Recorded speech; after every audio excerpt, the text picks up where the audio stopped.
अस्सलाम वालेकुम जी। उम्मीद है कि आप सब खैरियत से होंगे। अल्लाह ताला आप सबको अपने हिफ्ज़ व ईमान में रखे।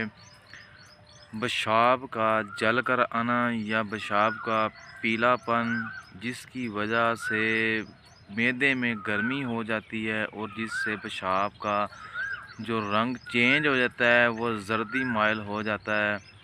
अगर पेशाब जर्दी माइल है और जल कर आता है, पेशाब करने में तकलीफ़ महसूस होती है और बदबूदार पेशाब है, वो जिसकी वजह से आप परेशान हैं, मसाने में गर्मी की इंतहा हो चुकी है, जिससे आपको तकलीफ़ का सामना करना पड़ रहा है। तो अल्लाह ताला की पैदा करदा एक ऐसी तकलीफ़ का बता रहा हूँ जिसके इस्तेमाल से पेशाब का जलन, पेशाब का पीलापन, जर्दी माइल आना, जैसे हल्दी का रंग होता है, जैसे मैदे में इतनी गर्मी हो जाती है जिससे उसका मैदा भी ख़राब रहता है और पेशाब की जलन भी जो है वो बढ़ जाती है और पेशाब का रंग भी चेंज हो जाता है। तो मैं जो नुस्ख़ा बता रहा हूँ उसके इस्तेमाल से ना वो कॉस्टली है, ना वो मुश्किल मिलने वाली चीज़ है। एक ऐसी सब्ज़ी है, एक ऐसी सब्ज़ी है जिसको हम खाने में भी इस्तेमाल करते हैं। अगर उसका हम जूस बनाकर इस्तेमाल करें,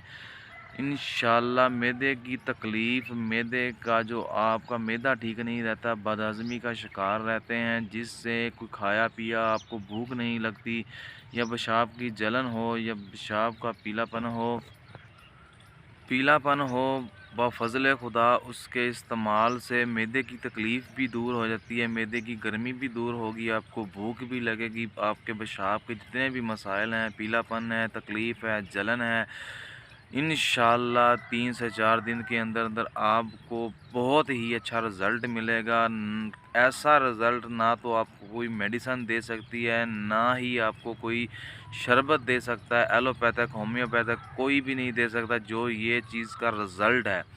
इसको इस्तेमाल करें और अपने आप को कोई बड़े नुकसान होने से बचाएं। करना क्या है मेरे भाइयों, आपने कद्दू का मौसम है, कद्दू शरीफ आपने ले लेना है। कोई महंगा नहीं है, इंतहाई सस्ते रेट पर दामों में फ़रोख्त हो रहा है। बाज़ार से कद्दू को ले आएँ आप, 1 किलो ले लें, 1 किलो पर 3-4 दाने आराम से आ जाते हैं। आपने करना क्या है, सुबह के वक्त आपने कद्दू छील कर उसको जूसर के अंदर, जैसे हम जूस बनाते हैं, काट कर जूस बनाएं, उसके अंदर थोड़ा सा पुदीना डाल लें। अगर मिल जाए तो ठीक है, ना मिले तो कोई जो है शर्त नहीं, अगर मिल जाए तो हाजमा ज़्यादा बेस्ट बन जाता है जूस का। तो आपने उसका जूस बना लें। अगर ऐसे इस्तेमाल कर सकते हैं तो ऐसे इस्तेमाल करें, अगर नहीं तो उसको आप छान कर भी पी सकते हैं। अगर आप गूदे समेत पिएँ तो इंतहाई रिज़ल्ट आपको मिलेगा।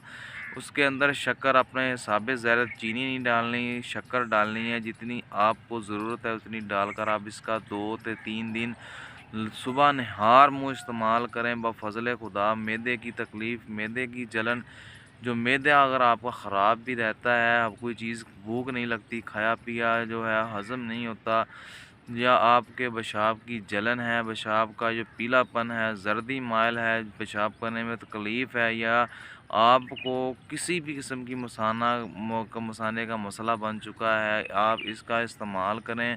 इंशाअल्लाह मैदा आपका ऐसे साफ़ होगा, मसाना आपका ऐसा साफ़ होगा जैसे कोई कह लें कि पानी को आप निथार कर साफ़ करते हैं। बाफ़ज़ल खुदा इतना रिज़ल्ट है। तो मेरे भाइयों इसका इस्तेमाल करें, ना कि आप देर करें। कोई भी मेडिसन, कोई भी शरबत आपको इतना रिज़ल्ट नहीं दे सकता जितना ये कद्दू का रिज़ल्ट आपको मिलेगा। बहुत ही फ़ायदेमंद है और बहुत ही फ़ायदेमंद है, क्योंकि कद्दू शरीफ का मेरे सोने परवरदिगार ने, नबी पाक सल्लल्लाहु अलैहि वसल्लम ने भी इरशाद फरमाया, कद्दू खाया करो, इसमें बहुत ही बीमारियों की शिफा है। तो इसका इस्तेमाल करें, इस बीमारियों से जान छुड़वाएं।